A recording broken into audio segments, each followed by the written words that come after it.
Merci Madame la Présidente. Ma question s'adresse à Madame la Première ministre. Lundi dernier, les députés présents en séance ont voté en faveur de véritables mesures pour le climat et pour nos concitoyens. Avec des crédits supplémentaires sur ma prime Rénov', rappelés par notre collègue du groupe écologiste, puis en votant un amendement historique pour la relance du ferroviaire à hauteur de 3 milliards d'euros, rappelé par notre collègue du groupe Liot.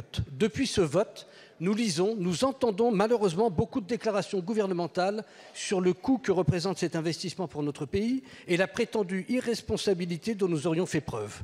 Oui, les politiques de transition écologique ont un coût important si nous voulons réussir à décarboner l'ensemble de l'économie de notre pays, à commencer par les transports, premier secteur émetteur en France avec 31% des émissions de CO2 émises.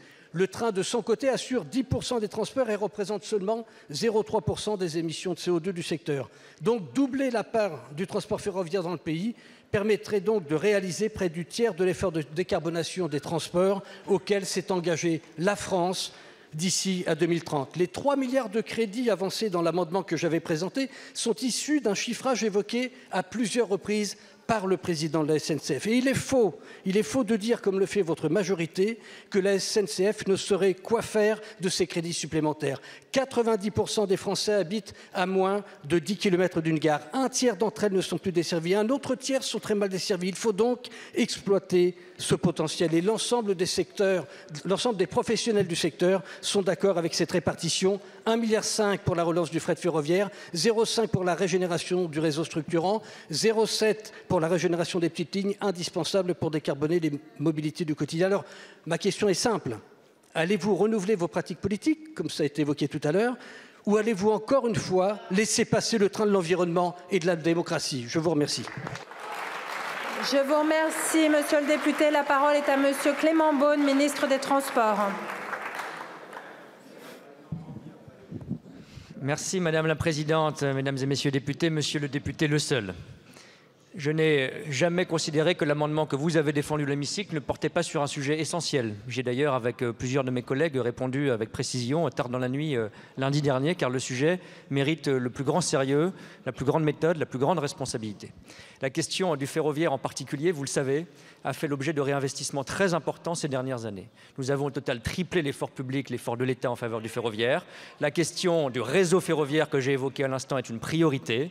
Nous sommes passés d'un investissement qui était inférieur à 2 milliards d'euros il y a moins de 10 ans chaque année dans le réseau ferroviaire, très insuffisant, à près de 3 milliards d'euros aujourd'hui sur la décennie qui vient. C'est l'engagement que nous prenons et qui est vérifié dans ce projet de loi de finances. Donc je crois qu'il faut partir aussi d'une réalité sérieuse, concrète, précise. Est-ce que, je l'ai dit tout à l'heure et je le redis, est-ce que cela épuise notre effort? Évidemment pas. Je pourrais d'ailleurs citer le plan fret qui a été lancé, plus d'1 milliard d'euros il y a maintenant 2 ans et qui se déploie sur les 6 années qui viennent. Le plan pour les petites lignes, 5,7 milliards d'euros qui sont aujourd'hui engagés entre l'État et les régions. 8 ont signé, j'aimerais que toutes le fassent dans les mois qui viennent pour que nous soyons là aussi sérieux. Vous avez porté cette proposition dans votre amendement sur ce sujet dans les années qui viennent.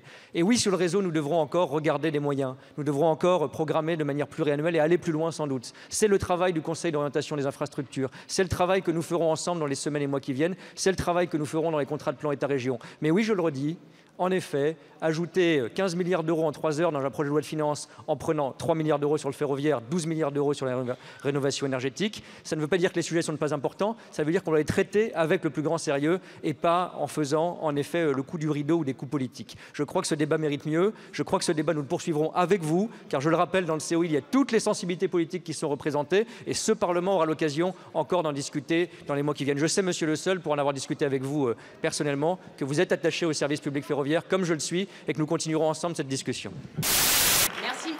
Merci Madame la Présidente. Chers collègues, ma question s'adresse à Monsieur le ministre de la Santé et de la Prévention.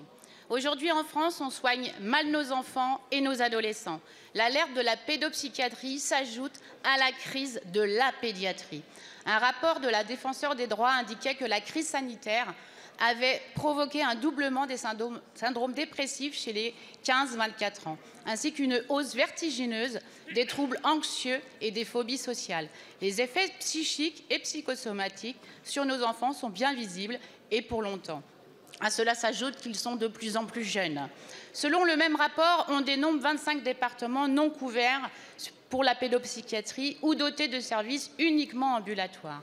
Beaucoup de nos régions n'ont pas un seul professeur de pédopsychiatrie et donc pas de possibilité de former les professionnels.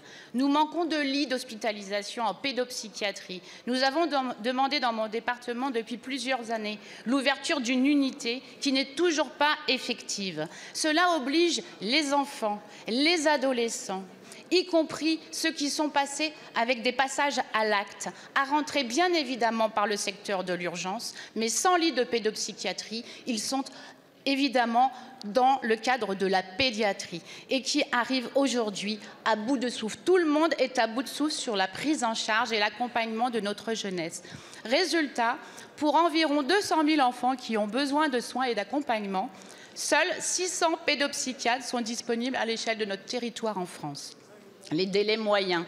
Pour chaque famille qui écoutera cette question, pour chaque député qui entend des familles dans les circonscriptions, le délai moyen en CMPP, après un moment d'échange souvent venant de l'éducation nationale pour un enfant qui a un trouble du comportement ou du langage, c'est de 6 à 18 mois.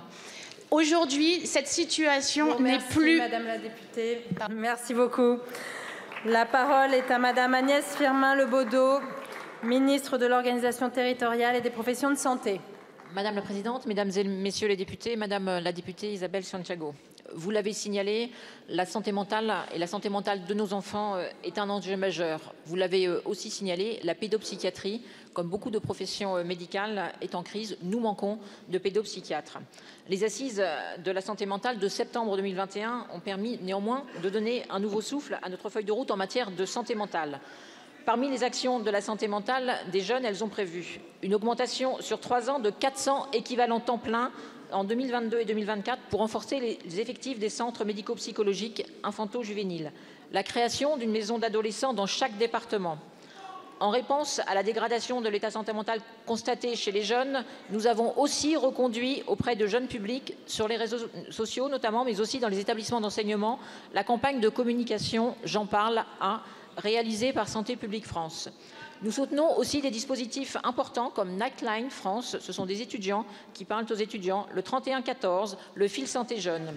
Le dispositif Mon Psy, qui permet de prendre en charge 8 séances de psy remboursées à 65%, a permis de référencer 2000 psys qui ont permis de prendre en charge 30 682 jeunes pour 95 000 séances réalisées pour un montant de plus de 2 millions d'euros. Depuis 2019, 200 IPA en psychiatrie santé mentale ont été formés et nous prévoyons d'accélérer avec 270 IPA délégués. Nous devons continuer la montée en puissance de tous ces outils. D'autre part, les services de pédopsychiatrie sont pleinement concernés par les mesures d'urgence annoncées hier par le ministre de la Santé François Braun et par, bien sûr, vous l'avez souligné, les assises de la pédiatrie à venir en septembre prochain parce que la santé des enfants est un enjeu majeur.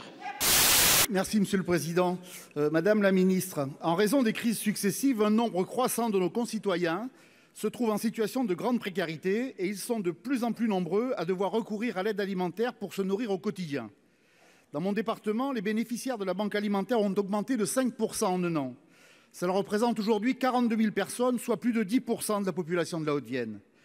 L'aide alimentaire a su se professionnaliser pour répondre à ces nouvelles demandes, mais elle fait face à une grave pénurie de produits en raison d'un scandaleux gaspillage. Les organisations constatent avec amertume que la loi Garot n'est pas respectée. De nombreux magasins et entreprises du secteur agroalimentaire persistent à jeter d'importantes quantités de produits qui pourraient pourtant résoudre les problèmes d'approvisionnement. On compte d'ailleurs à ce jour une baisse de 6% de la ramasse de ces produits. Pourquoi ? Pour essentiellement une question de profit. Plutôt que de donner la totalité de leurs excédents aux associations, les grands groupes préfèrent revendre leur surproduction à des déstockeurs, chez qui se retrouve le gaspillage alimentaire, car ils peinent à revendre tous les produits récupérés. Une solution aux multiples bénéfices consisterait à obtenir des produits en circuit court auprès des agriculteurs et des producteurs locaux disposant d'excédents. Le problème est qu'ils ne bénéficient actuellement d'aucune mesure de défiscalisation pour les dons qu'ils pourraient effectuer. Madame la Ministre, que comptez-vous faire pour faire appliquer correctement la loi Garot? Que proposez-vous pour soutenir l'achat local et plus largement l'aide alimentaire?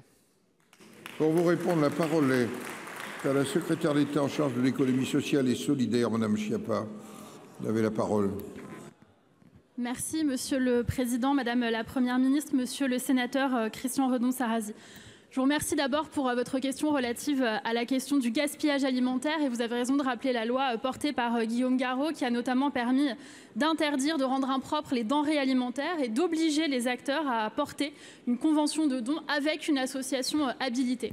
Chargée de la vie associative, je veux bien sûr commencer par rendre hommage à toutes ces associations et à ces acteurs de l'économie sociale et solidaire qui s'engagent très concrètement sur le sujet du gaspillage alimentaire. Mais je veux rappeler également que lors du précédent quinquennat, nous avons continué à œuvrer pour renforcer cette lutte, notamment avec les lois Egalim, mais aussi avec la loi AGEC. Dans ce cadre, nous nous sommes fixé l'objectif de réduction de 50% du gaspillage alimentaire d'ici l'année 2030 et pour cela, nous impliquons l'ensemble des acteurs de la chaîne en renforçant les exigences en matière de suivi, de contrôle de qualité, de dons, d'obligation de dons d'ailleurs via la restauration collective.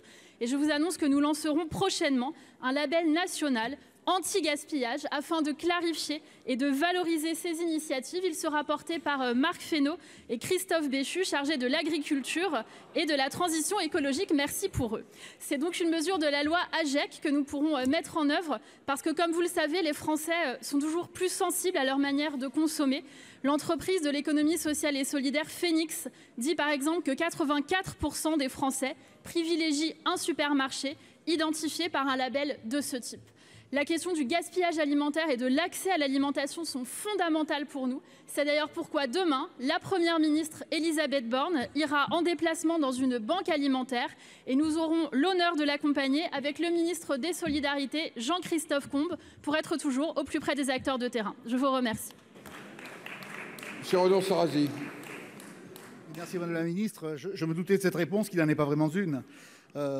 Effectivement, vous dites que vous avez fait des choses pour la solidarité alimentaire, mais ce que vous oubliez de dire, c'est qu'aucun gouvernement avant le vôtre n'avait autant créé de précarité par les choix politiques et budgétaires qui ont été les siens. Dans ce contexte, le gaspillage alimentaire et le manque de solidarité sont intolérables pour nos concitoyens.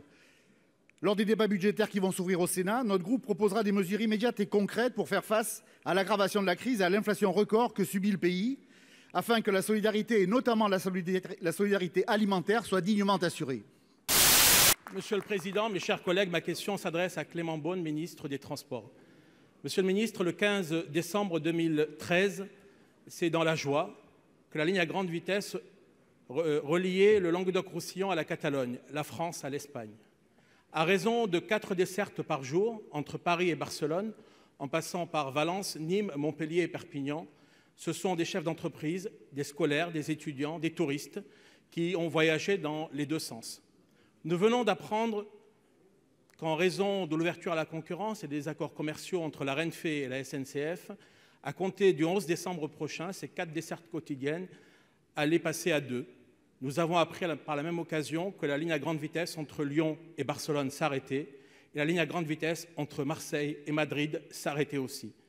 Monsieur le ministre, à l'instar de tous les élus de ma région, l'Occitanie, mais des régions voisines aussi, à l'instar des chambres consulaires, des acteurs économiques, à l'instar de toutes celles et ceux qui ont œuvré depuis tant d'années pour que nous puissions relier le sud de la France à l'Espagne, nous en appelons à votre autorité, ainsi qu'à celle de votre homologue espagnol, afin que les dirigeants des deux entreprises, la SNCF et Renfe, reviennent à la raison dans l'intérêt de nos territoires et de leur développement économique. Je vous remercie.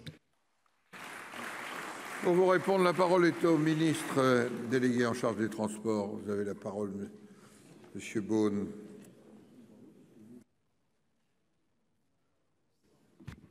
Merci beaucoup, Monsieur le Président, Mesdames et Messieurs les sénateurs. Monsieur le sénateur, vous avez raison sur l'importance stratégique de cette liaison qui a été inaugurée il y a un peu moins d'une décennie. Et il avait été indiqué, à la suite de la crise Covid, d'un effondrement des trafics, mais néanmoins de la nécessaire préservation de cette ligne, par la SNCF d'une part et son partenaire espagnol, la Renfe d'autre part, il y a quelques mois, qu'à la fin de l'année, leur partenariat s'arrêterait. Je y reviendrai, cela n'est pas irréversible, mais aujourd'hui, cela signifie qu'il faut réorganiser cette offre. Cela se fait par étapes. Il y a une première étape qui commencera le 11 décembre prochain et qui permettra à la SNCF seule d'avoir d'ores et déjà 2 allers-retours entre Paris et Barcelone. Ça n'est pas l'offre que vous évoquez, mais c'est une première étape et ça n'est pas la fin de ce partenariat ou de l'histoire de cette liaison. C'est très important d'ailleurs de préciser aussi, puisque vous avez rappelé l'importance pour votre territoire en particulier de cette liaison, que ces 2 allers-retours passeront par le département de l'Hérault en particulier, avec des arrêts à Montpellier, à Sète, à Agde. Et nous continuerons à encourager cette coopération, une nouvelle coopération entre la SNCF et Renfe pour améliorer l'offre. Je m'engage à mener ce travail avec mon homologue espagnol. Sur ce sujet, j'ai échangé avec elle le 21 octobre dernier. Je la rencontrerai à Madrid en début d'année, en liaison évidemment avec les élus et les parlementaires concernés en particulier.